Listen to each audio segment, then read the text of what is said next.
It's law. No, we don't encourage sacrifice. When we impose it, we impose obligations, whether you like it or not. So love is personal, but law on the other side is public. Now let's move into the main topic for discussion. So this is just the introduction for you to understand the basis of today's discussion. Now today we are looking at promise to marry. Promise to marry. So when we say promise to marry, what does it mean? Promise to marry. Promise to marry is just promise to marry. It simply means that someone making a promise to another person to marry the person.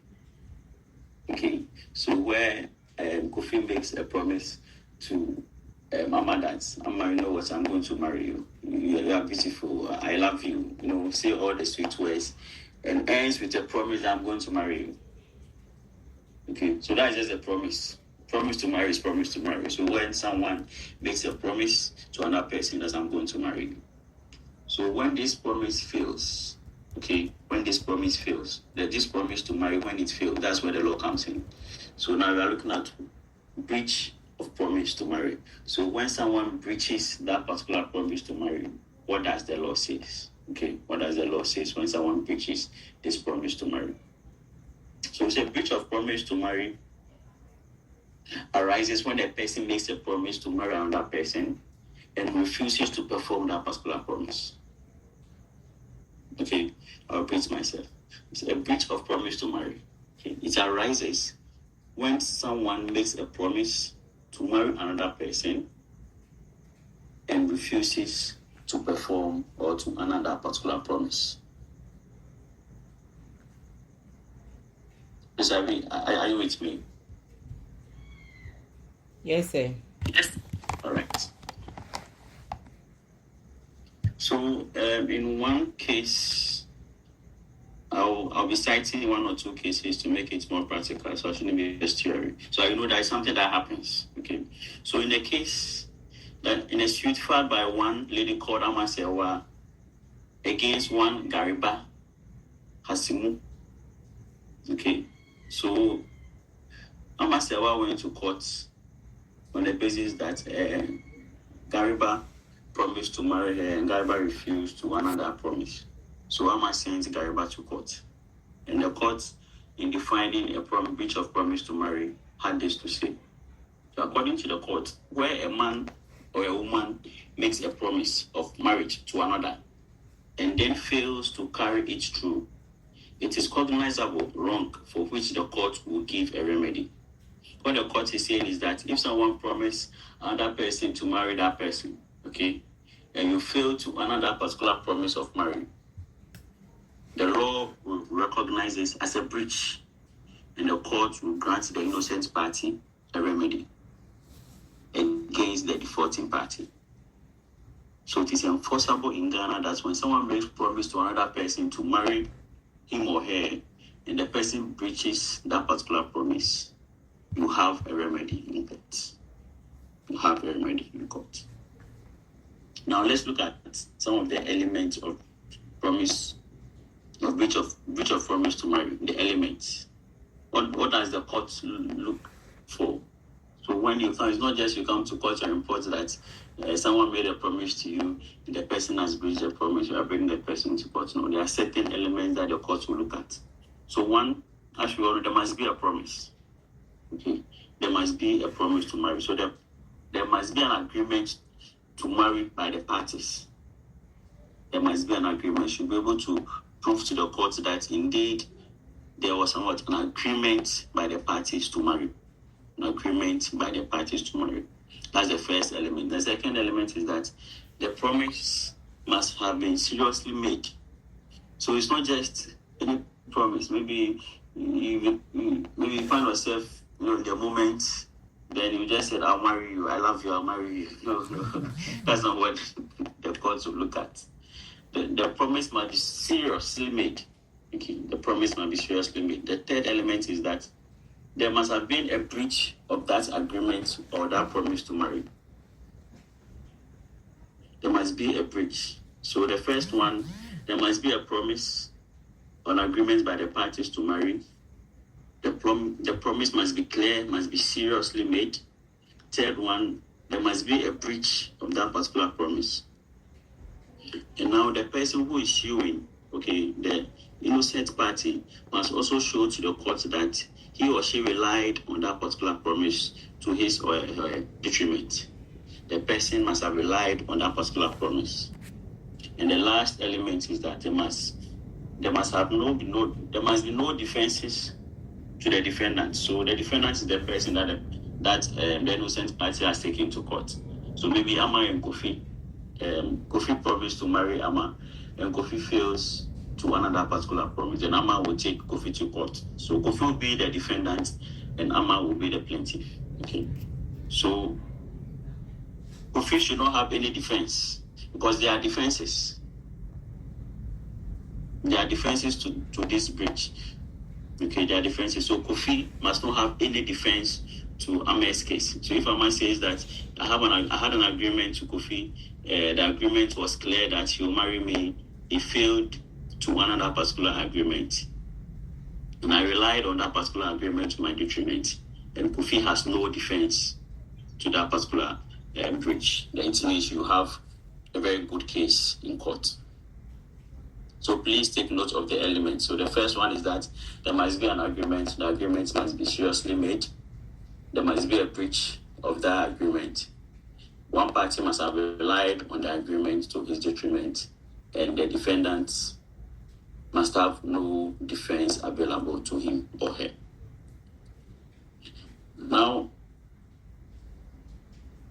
promise to marry can be express or implied. Okay, promise to marry can be express or implied. It is express when it is clearly made.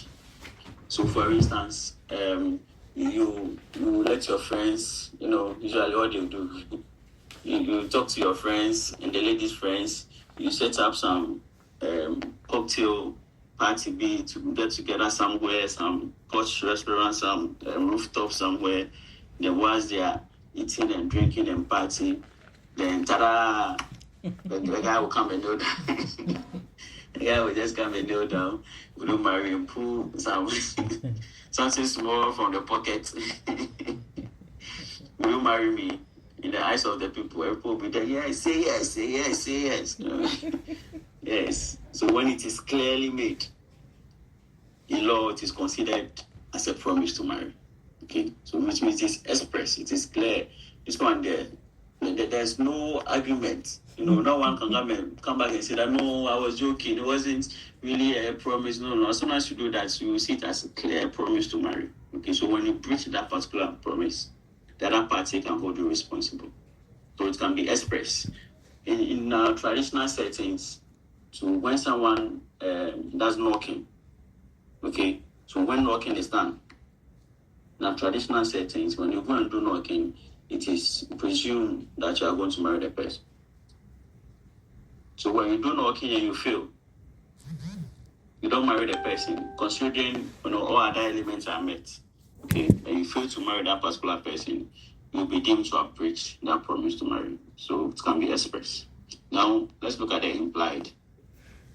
So implied is when the behavior of the parties leads to the conclusion that the parties expect to marry each other.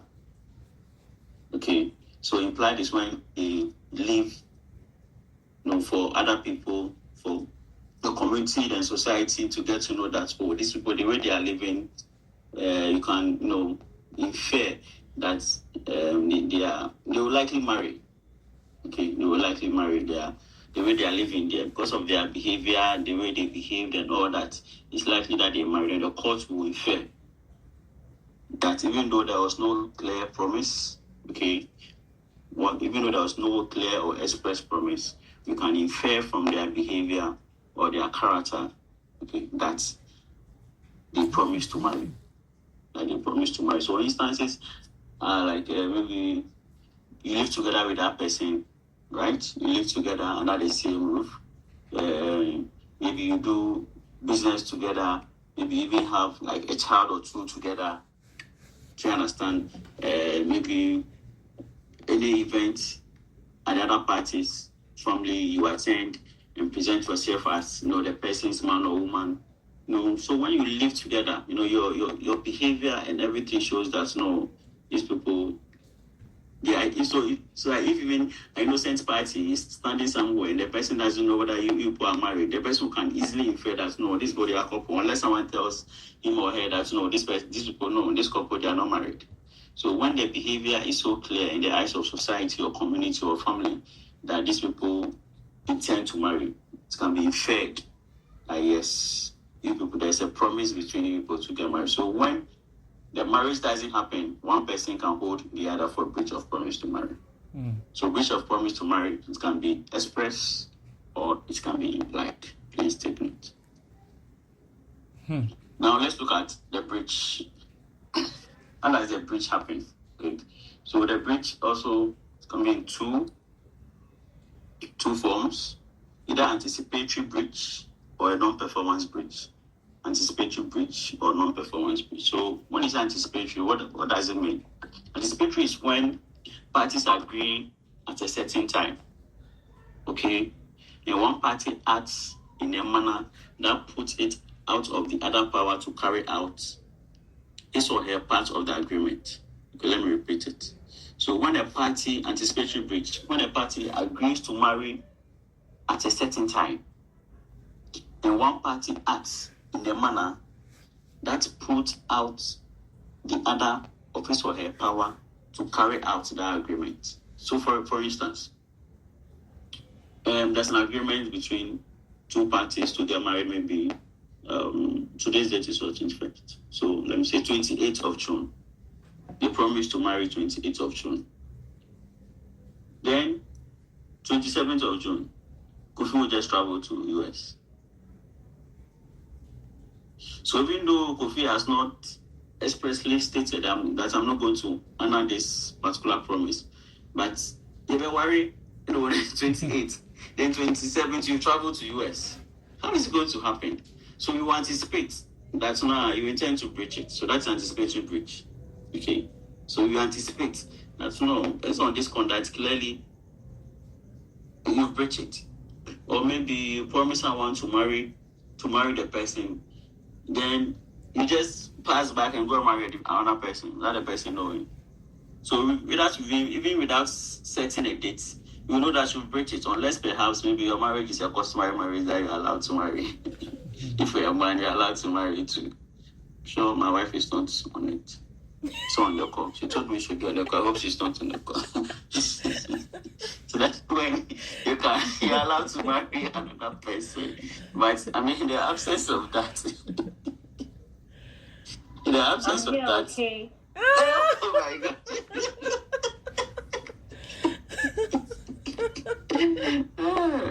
We talk about this at home.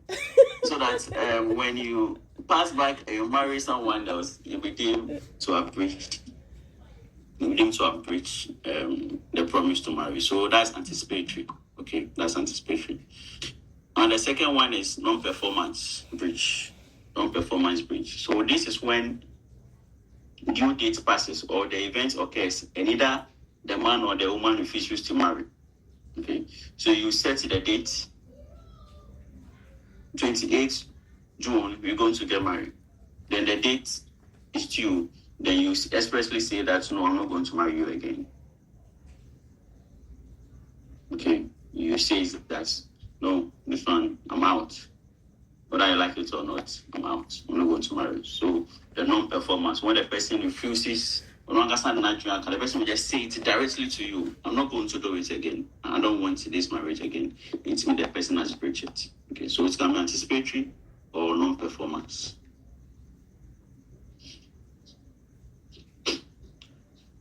There are times that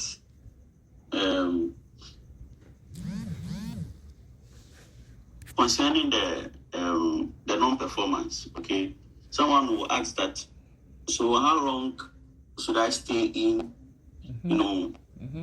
for me to know that this isn't going to happen? So you've been there 5 years, 7 years, 8 years, one child, 2 children, you are still going. When is it going to happen? So the law is that it must happen within a reasonable time. Okay? It must happen within a reasonable time. So your promise to marry is a promise to marry within a reasonable time.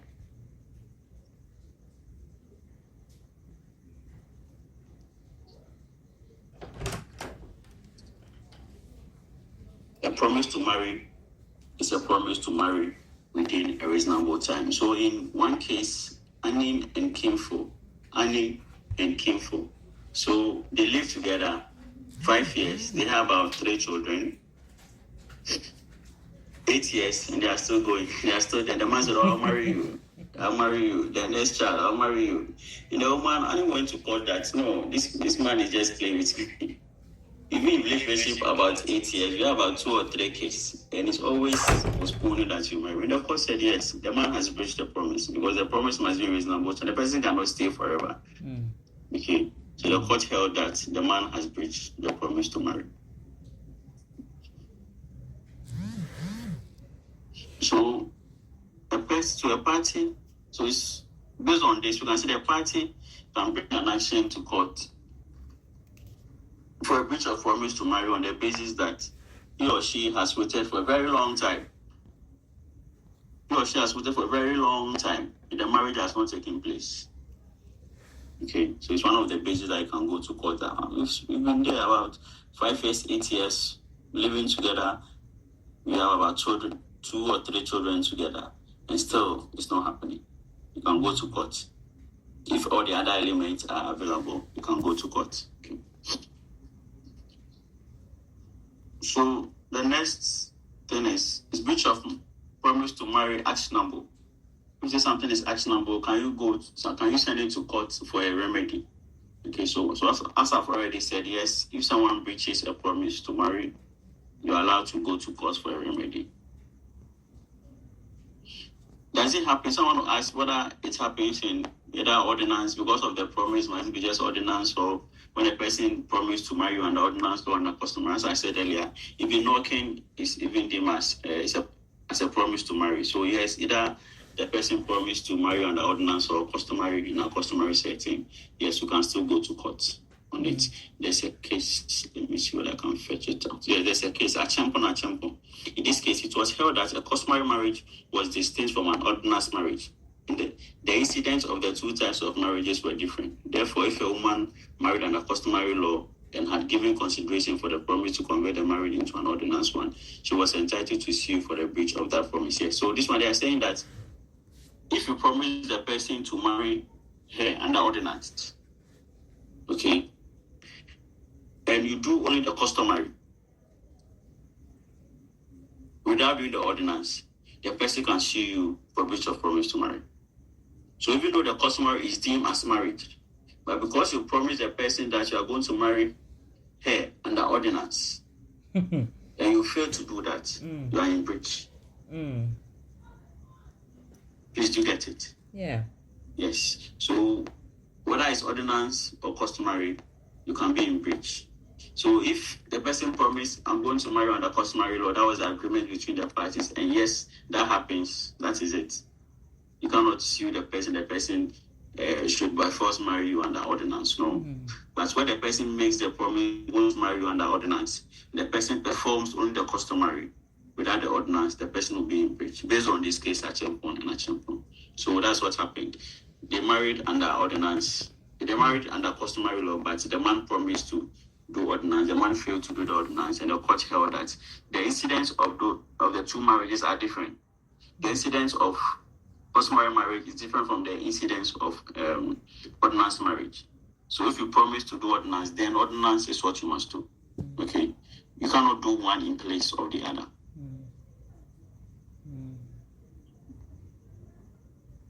There's another case here, Kwame Ado versus Adjoa Doku. The plaintiff and defendant had orally agreed to marry under customary law in the hopes of getting married. The plaintiff gifted the defendant a necklace.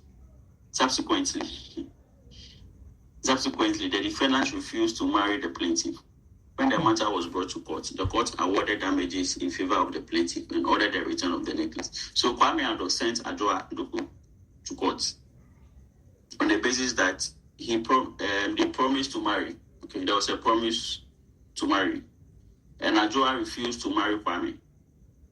Okay, but when Kwame made a proposal and Adjoa accepted, Kwame gave Adjoa a necklace to signify the acceptance of the proposal of marriage. Then Adjoa refused to marry Kwame. So Kwame went to court. But Adjoa refused to marry. And the court said, yeah. So Kwame was able to prove all the elements that yes, indeed, there was a promise, and Adjoa has refused to honor that promise. So damages was awarded against Adjoa. Then the court ordered that Kwame's necklace to be returned to him. Now, I mentioned of defenses. Okay, defenses. So even where all the four elements are present, that there was a promise, the promise was clear, there was a breach, okay, and you relied on the breach. And the last element you have to satisfy is that the defendant has no defense. Mm-hmm. The defendant has no defense. So all the four elements may be present, but if the person has a defense, okay, if the person has a defense, he or she will not be held liable for breaching the promise. Right. So I'll walk you through some of the defenses that I have here. So the first one is fraudulent misrepresentation.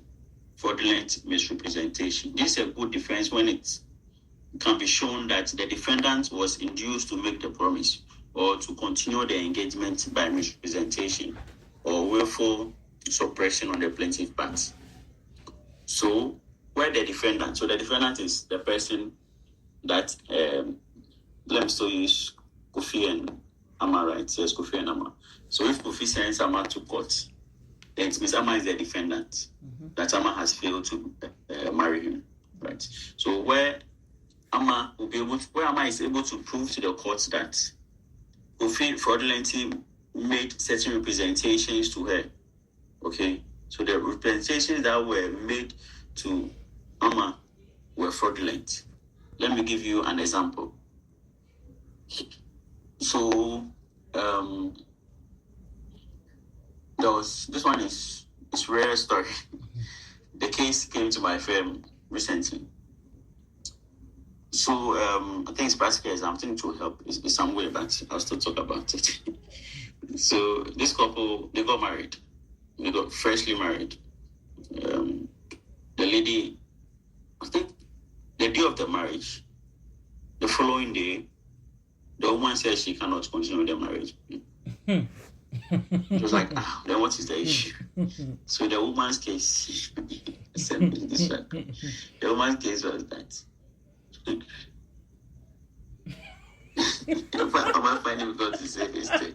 Okay, we don't have case here, so let me go ahead. He said the man is too small. Okay, the man is too small. The man is like the little finger. It's like the little finger.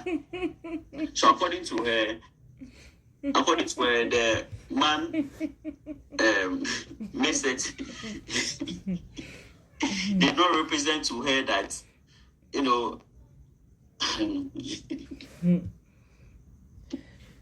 Lawyer, let me help you. The man didn't represent that his penis is too small.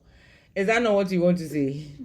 That no, it's the answer. Was that tiny? Yes. It's a simple equation, Mama, thank you. So the lady said the man did not inform her about her condition.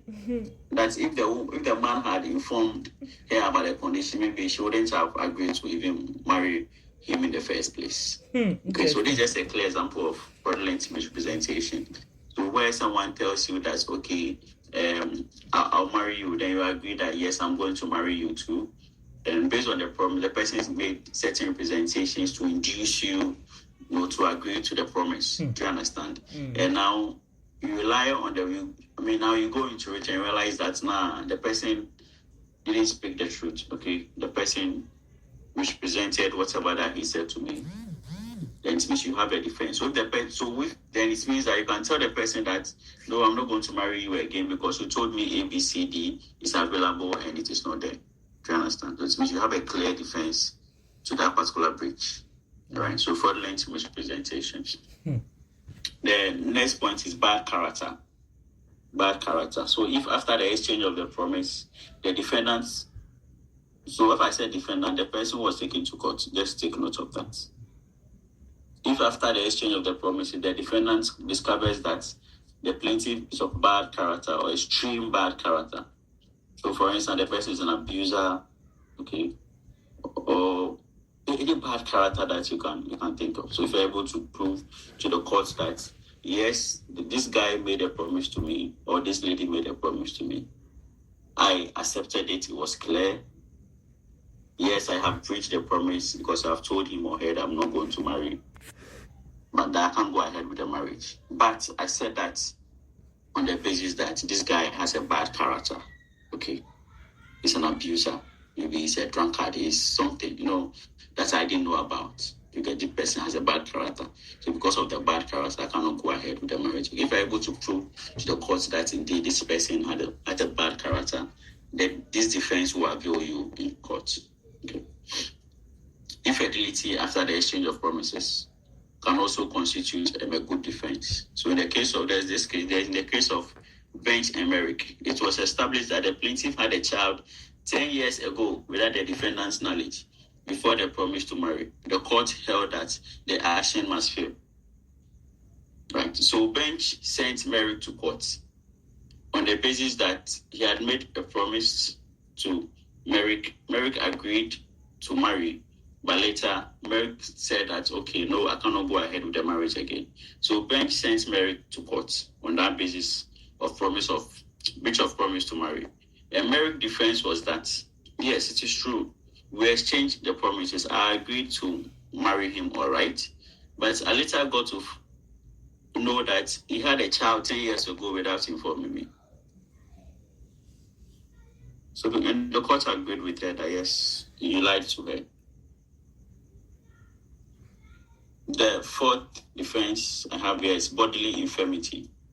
Bodily infirmity. So this is also a good defense when the defendant shows that the infirmity has rendered the other party absolutely incapable of performing their marital duties. So just like the first example that I gave you, okay, bodily infirmity. Because based on whatever the lady told us, it appears it's an infirmity. It's an infirmity of the body. So where it happens that based on bodily infirmity, you cannot go ahead with the marriage, I think you have a clear defense in law. Yes, so bodily infirmity, I think it can be the one that I said, maybe tiny pennies, or maybe when the person has some odor that it's very difficult to go close to that person, something that because of that you cannot marry that person. Yeah, you can rely on it as a defense to breach a promise. Okay. The fifth one is insanity. This is also a good defense. So when the defendant is able to show that he's able to. So, for instance, there was a promise, you accepted a promise, and it happens that the person who made the promise now, Charlie, the mind is not really correct like that. You understand? Yeah, you can rely on it as a defense. Okay. And the last point is mutual withdrawal. Mutual withdrawal. So when both parties agree that, yes, we made promises that we're going to get married, but now I think we can also agree that, okay, we want to part ways. And so if you agree, yeah. So if one person goes to court and says that, yes, I made a promise to marry this person, he agreed, the promise was expressed, he agreed, and now he has breached the promise, you can go to court and say, oh, but you remember on this day, at this time, you and I, we had a dinner, and we have mutually agreed that we're going to break up. So why this? So if you're able to prove to the court that indeed the parties mutually agreed to dissolve their relationship, to break their relationship, I mean, you'll be good to go. To be a very good defense for you as well. So what is in for you? You are able to sustain an action for breach of promise to marry. What I mean is that if you are saying that someone, you made a promise, there was an agreement to marry, the other party breached the promise was clear, and you rely on the said promise, and it happens that the person has no defense, okay, to that particular promise, what is in for you when you go to court? What is in for you when you go to court? So the remedy available to you is damages. Okay, the court cannot force the person to by force marry you. Right? The court cannot force someone to marry you. No. So the remedy available to you is damages. Okay. Damages is money, like compensation, money. Right? So you will just be paid, you'll be awarded with money. And usually the court will look at how long the relationship, the longevity of the relationship, whether there are any kids in the relationship, whatever that happened. So the court will look at all those things and award the damages.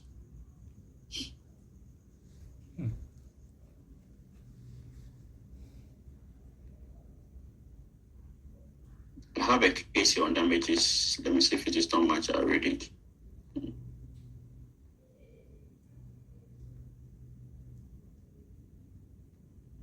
So let me read this case. I have this case here.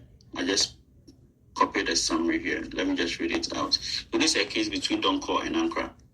The Supreme Court was assessing the damages to be paid. Okay. And this is what the Supreme Court said. It said, in respect of damages, I think the plaintiff is entitled to some measure of this.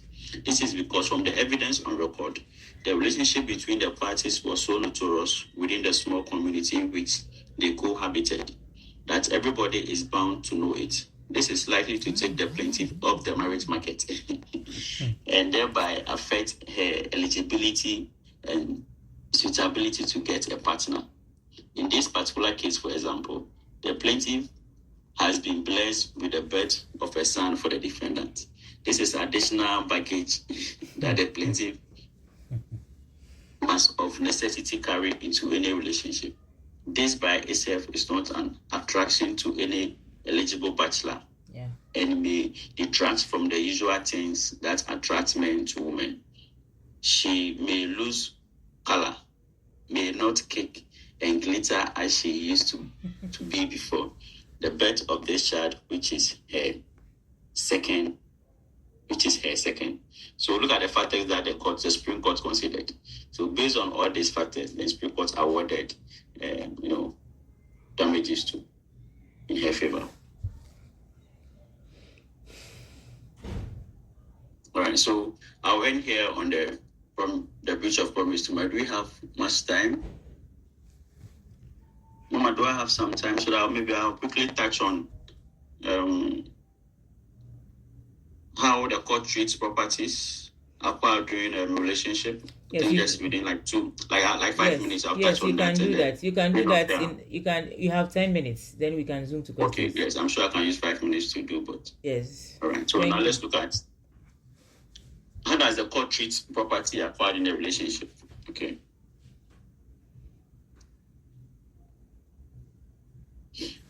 So the Supreme Court, in determining this matter, says that where properties are jointly acquired by the individuals in the relationship, such as properties held in constructive trust by each individual for the benefit of both of them, so that if the relationship comes to an end, then it will be shared among themselves. Okay. So if you acquire property together whilst in a relationship, based on the contributions made, the court will consider it as you holding it in trust for each other. So that when there is a break in the relationship, then you share it accordingly. So if you contributed 50-50 and the relationship breaks down, you share it 50. If you contribute 30-70 and it breaks down, you share it as such.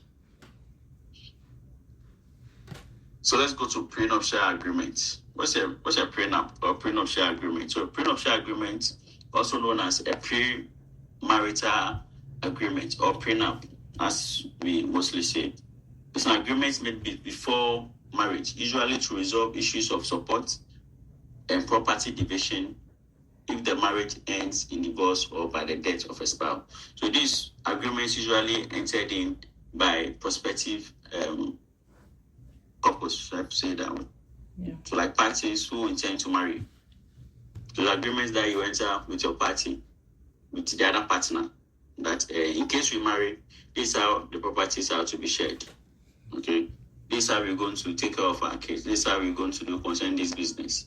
So it's an agreement, agreements that parties they do enter into before the marriage itself, and it covers issues of like entitlement to retirement plans, account separate and joint property, living expenses, gift separation, divorce, rights of parties to property in the event of death, child support, maintenance, among others.